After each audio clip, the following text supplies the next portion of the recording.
Bonjour, dans le cadre de l'émission Pour le Cinéma TV, je tenais à rendre particulièrement un hommage au grand cinéaste qui vient de nous quitter, Frédéric Wiseman. 6 décennies de cinéma, de ce qu'on pourrait appeler une carrière orientée vers le documentaire, mais ça dépasse le simple stade du documentaire, comme je tenterai de vous l'expliquer. Alors Frédéric Wiseman est né le 1er janvier 1930 dans une famille du Massachusetts et une famille d'origine d'Europe de l'Est. Le père était un avocat qui s'occupait tout particulièrement des droits des migrants, notamment des juifs à l'époque des années 30 qui arrivaient d'Europe et qui étaient menacés par le nazisme. La maman, la mère de Frédéric Wiseman, quant à elle, s'occupait d'un centre de soins pour enfants. Et donc, en 1954, elle obtient, Frédéric Wiseman, un diplôme à l'université de Yale, un diplôme de droit. Ça ne doit pas nous étonner particulièrement, il était formé par cet aspect à la fois juridique et de cet esprit de justice qu'il aura toujours au cours de sa carrière, non seulement universitaire, puisqu'il enseignera, d'accord, avant de devenir cinéaste, mais aussi dans les 6 décennies de sa filmographie. Alors, il faut savoir que Frédéric Wiseman aussi a fait tout d'abord, après ses études de droit à Yale, dans les années, au milieu des années 50, il a fait un séjour de 2 ans à Paris, où il a, du côté de la Sorbonne notamment, où il a aussi découvert le Paris culturel, le Paris de la culture, des spectacles, et auquel il reviendra notamment dans plusieurs de ses documentaires. Alors, ensuite, il fonde un institut qui est un institut d'aide sociale, d'aide juridique, avec l'un de ses amis, tout en promouvant, au début des années 60, on est en 1963, de jeunes cinéastes tels que Shirley Clarke, qui pour l'un de ses documentaires. Et ce goût de la production, finalement, Frédéric Wiseman l'aura incessamment, puisqu'il fondera même sa propre société de production fin années 60, début années 70, sous le sigle et l'appellation de Zapora Film. Zapora Film, du nom de son épouse, du prénom de son épouse. Et donc, c'est à partir de 1967, avec Titicut Follies, qui retrace une sorte d'incursion, en fait, d'immersion dans un institut qui est à la fois psychiatrique et pénitentiaire aux USA, que Frédéric Wiseman va commencer à montrer ce que l'on appelle les institutions américaines. Alors, Titicut Follies, qui sous couvert de montrer une comédie musicale mise en place par les détenus, mise en place par les patients, les détenus de cet institut psychiatrique et de détention, eh bien, sera, lorsqu'il sera monté et en cours de distribution, en quelque sorte interdit par les gérants de cette institution, par aussi certaines administrations américaines, et ce qui fait que pendant une bonne 12aine d'années, voire 14 ans de mémoire, Titicut Follies ne sera pas visible, et c'est au bout et au terme d'une longue bataille juridique que Frédéric Wiseman pourra enfin le montrer, le distribuer, sous le contrôle de la juridiction américaine et surtout avec le droit à l'expression, à la libre expression. C'est le premier amendement de la Constitution américaine. Alors, ensuite, Frédéric Wiseman, avec sa société de production, mais aussi grâce au soutien financier, même si parfois il y aura d'âpres discussions avec les instances de du comité de la chaîne publique PBS, qui financera à chaque fois 15 à 20% de ses films au moins, du montant de chacun des films, en majorité 20%, eh bien, Frédéric Wiseman va s'intéresser aussi à d'autres institutions, des lycées, l'armée aussi, et puis d'autres institutions telles que les banques, telles que également d'autres lieux qui sont gérés par l'administration américaine ou qui sont révélatrices aussi de la société américaine sur plus de 5 décennies, jusqu'en 2020 à peu près.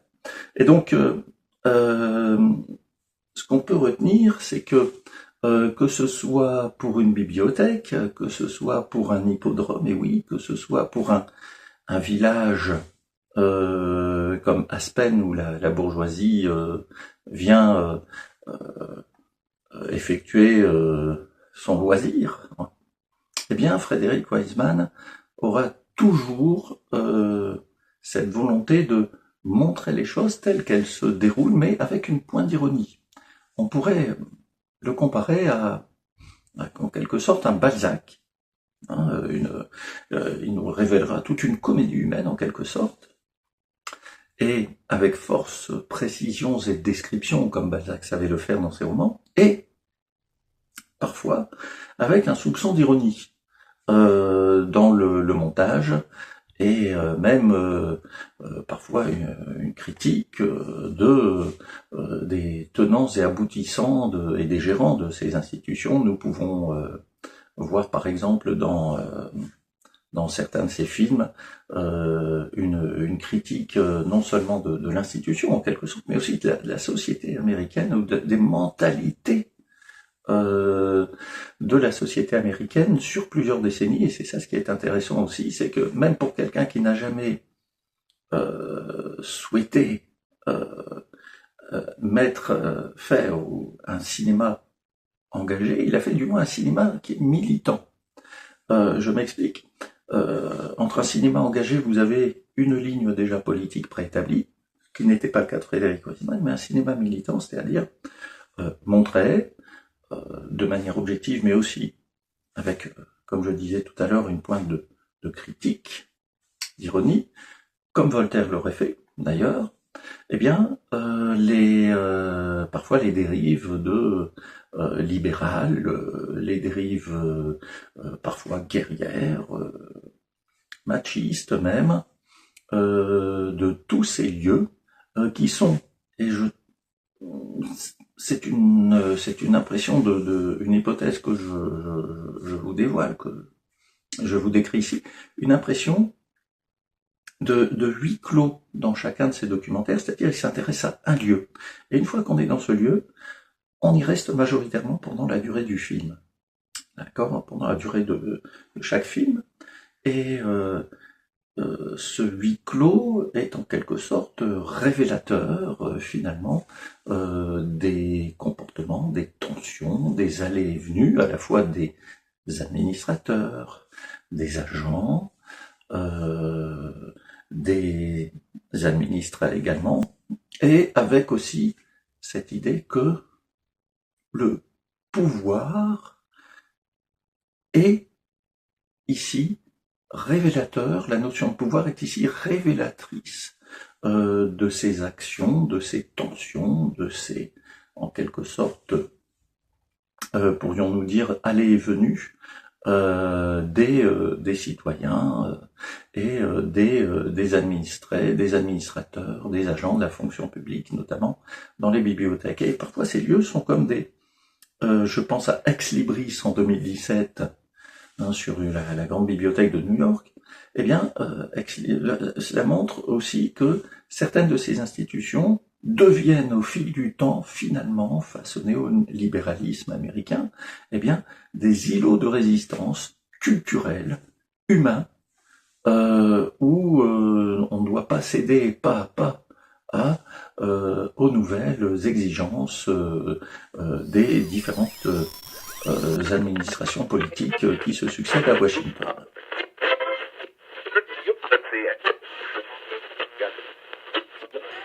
on ne doit pas limiter non plus le cinéma et l'œuvre de Frederick Wiseman à une simple radiographie des USA pendant plus de 50 ans. Frederick Wiseman se rendait parfois dans d'autres lieux, sur d'autres continents, pour filmer d'autres lieux de culture, mais aussi d'autres lieux qui représentaient la volonté de présence, pour ne pas en dire davantage, des États-Unis, notamment dans les années 70-80, du côté du canal du Panama, du côté du désert du Sinaï, ou même via l'OTAN en Allemagne de l'Ouest, par exemple. Et on peut penser aussi au fait que Frederick Wiseman s'est intéressé aussi à d'autres lieux, tels que des zoos, tels que des hippodromes aussi, où il captait, où il nous faisait également ressentir parfois la souffrance des animaux, la passion des soignants, notamment dans les zoos, par exemple. Et c'est ça aussi, c'est ce qui est caractéristique du cinéma de Frederick Wiseman, c'est son intérêt pour parfois les êtres délaissés, les laissés pour compte, ceux qui ne représentent pas véritablement l'American Way of Life, d'accord, ou la upper class, comme on pourrait la définir, mais aussi tous ces individus qui, en dessous de la classe moyenne, tentent de vivre, de survivre dans un monde où la survie est parfois difficile, une survie sociale, une survie humaine, mais aussi, je pense, aux animaux. Et Frederick Wiseman était aussi un homme de grande culture. Il s'intéressait à la culture, je parlais des lycées, je parlais aussi des bibliothèques. Par exemple, il a filmé également l'Opéra de Paris, ce qui se passait à l'intérieur de l'Opéra de Paris, ce qui se passait également dans un restaurant. C'est d'ailleurs l'un de ses derniers films, Les Trois Gros, voilà le fameux restaurant parisien. Et puis également d'autres lieux qui sont révélateurs de la culture, mais en même temps de cette organisation, cette fourmilière qui est parfois un lieu de culture, qu'il soit celui de la danse, celui du théâtre, puisqu'il a aussi filmé quelque chose à la Comédie Française ou dans la Comédie Française, et aussi des lieux de gastronomie, voilà, représentant la culture ou le summum de la culture française et occidentale. Alors, je parlais tout à l'heure de l'importance que Frederick Wiseman a apporté à l'objectivité.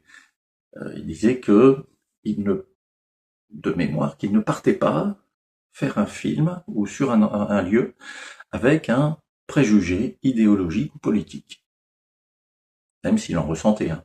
Ce qu'il faisait, c'est qu'il filmait, il observait, il a même parfois filmé avec une équipe réduite, il tenait la perche et puis un opérateur tenait la caméra avec quelques autres techniciens, et il laissait les choses se faire, s'établir, en se rendant le moins présent possible et en n'interrogeant pas les gens, ne s'immisçant pas dans ce qui se présentait, ce qui se filmait. Là, c'est l'objectivité, et en fait, parfois, une réaction, des gestes, des paroles, des rires, des colères même parfois, étaient représentatifs de comment dirais-je, Wiseman Touch, en même temps qu'elles étaient représentatives de la réalité humaine, fonctionnelle de ces endroits. Alors, il est vrai que on a reproché à Frederick Wiseman, mais est-ce un reproche bien nécessaire et bien juste, l'extrême longueur parfois de ces documentaires. Ben, parfois, vous savez, il faut prendre le temps. Dans un monde où on en a de moins en moins malgré la technologie qui nous en fait gagner, soi-disant, il est important de prendre parfois du recul, du temps par rapport à ce qui se déroule devant nous, ce qui se déroule autour de nous. Et ça, Frédéric Wiseman l'avait très très bien compris également, et il mettait même parfois plus d'1 an à monter ses films. Hein, c'était une œuvre de patience, parce que le film se faisait aussi pour Wiseman parfois au montage. D'accord. Et comment dirais-je, il y a des films tels que celui de 1989, Near Death, hein, qui dure 6 heures, il y a d'autres films qui durent 2h40, 3 heures, d'autres d'une moindre durée, mais ils sont tous et toutes de qualité. Ne renions pas cela, et puis, est-ce que la longueur d'une œuvre crée l'ennui? Chez Wiseman, en tout cas, non. Et puis, c'est comme si on reprochait à, je ne sais pas, à Tolstoï ou à, je parlais de Balzac initialement, d'avoir parfois fait ou écrit des romans en plusieurs volumes, hein, alors qu'il voulait montrer un vaste panorama d'un événement ou comment dirais-je, d'un événement historique ou d'un événement impliquant une humanité conséquente dans leurs œuvres respectives. Alors, que dire de plus à propos de Frédéric Wiseman?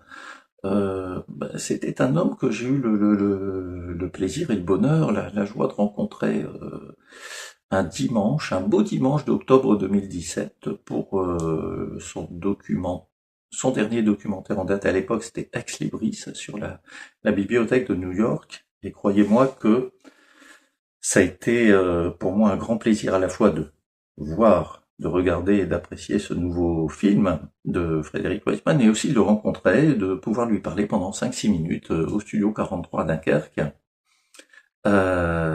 pendant cette occasion. Et je me souviens d'un homme qui était d'une patience, d'une gentillesse, et toujours avec un sourire, voilà, un sourire et un regard, j'allais dire, différent de celui d'autres personnalités du cinéma que j'ai rencontrées avant et ensuite.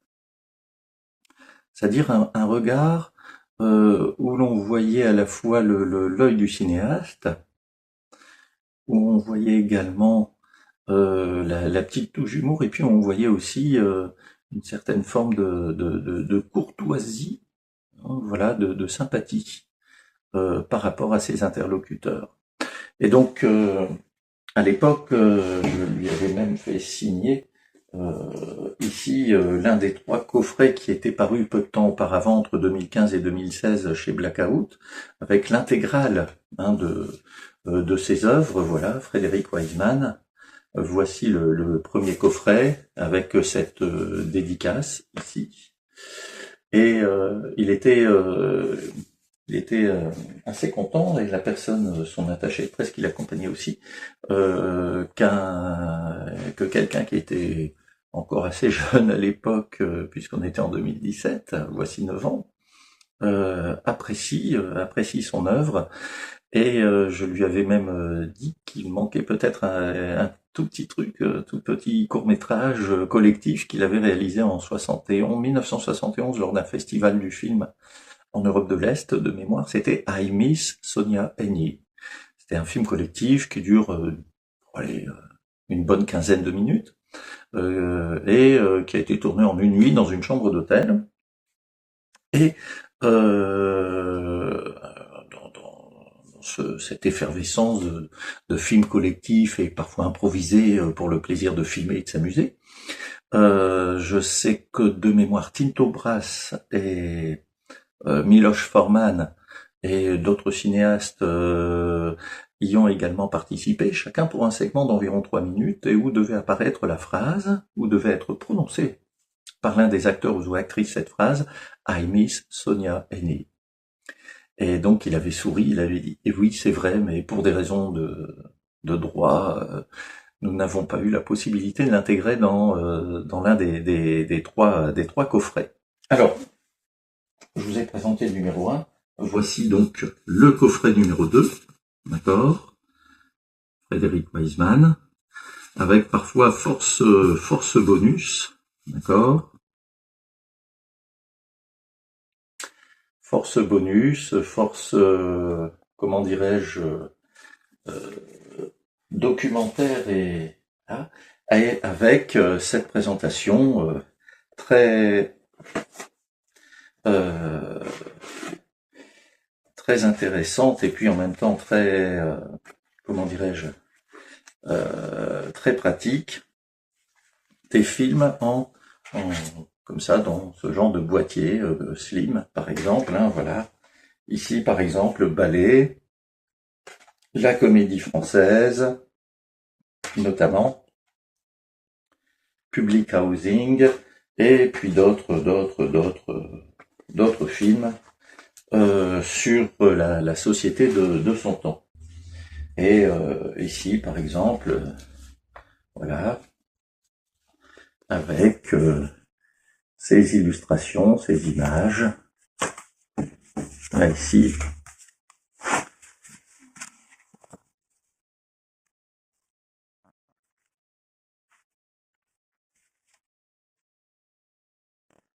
voilà, ma foi, une édition fort bien faite. Une édition fort bien faite, agrémentée de textes et d'illustrations. Là, il y a un réel travail d'éditeur de la part de Blackout autour de l'œuvre de Frédéric Wiseman. Les dernières œuvres n'ayant été de mémoire pas encore publiées en coffret. Et il y a donc un coffret numéro 4 qui serait, me semble-t-il, agréable d'avoir. Voilà, ici également. Je ne sais pas si ça existe encore, mais en tout cas, voilà, il y a de quoi regarder et de quoi faire. Puis il faut savoir aussi que Frédéric Wiseman était quelqu'un qui s'intéressait à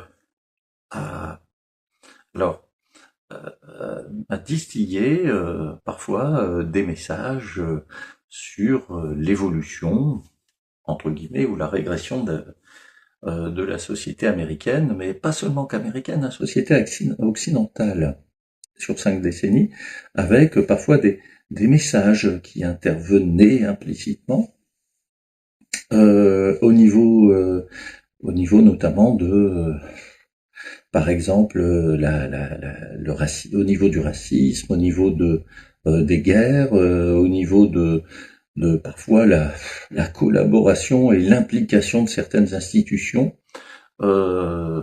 notamment les lycées, où vous avez un discours du chef d'établissement qui s'enorgueillit de voir d'anciens élèves partir et participer à la guerre du Vietnam en 68. Voilà. Donc il y a chez lui quelque chose autour de cela. Il y a ce discours sous-jacent. Donc voilà. Je ne sais pas si j'ai fait le parcours intégral ou en tout cas c'est ce que je souhaitais rendre hommage. Voilà. Et vous regretterez parfois mon bafouillement, mon défaut d'élocution, mes défauts d'élocution par rapport à ce monsieur, mais en tout cas, j'en garde un excellent souvenir, même si je ne l'ai vu rencontrer que très brièvement. Et c'est vrai que son départ m'a touché, parce que je me suis dit maintenant, qui serait capable de reprendre ce flambeau? Voilà. Parce qu'il a fait partie aussi... je le dis comme je l'entends, je le pense, à ces mavericks du cinéma américain, en quelque sorte, qui, en dehors des canons de production hollywoodienne, ont fait une œuvre. Je pensais à Shirley Clark, et je pense aussi d'autres raisons à Jonas Mekas. Vous voyez, ces gens qui, ces artistes qui, en dehors des sentiers battus, nous montraient un autre cinéma, et un cinéma qui prenait son temps, qui demandait une certaine durée, qui prenait aussi un certain temps de montage et un certain temps de regard et d'observation. Voilà, c'est ce qui nous manque maintenant au cinéma, quel que soit le genre cinématographique abordé. Voilà, mesdames, messieurs, je vous souhaite une bonne soirée, puis à très bientôt pour une nouvelle émission dans le cadre de la chaîne pour le cinéma TV. Merci, au revoir.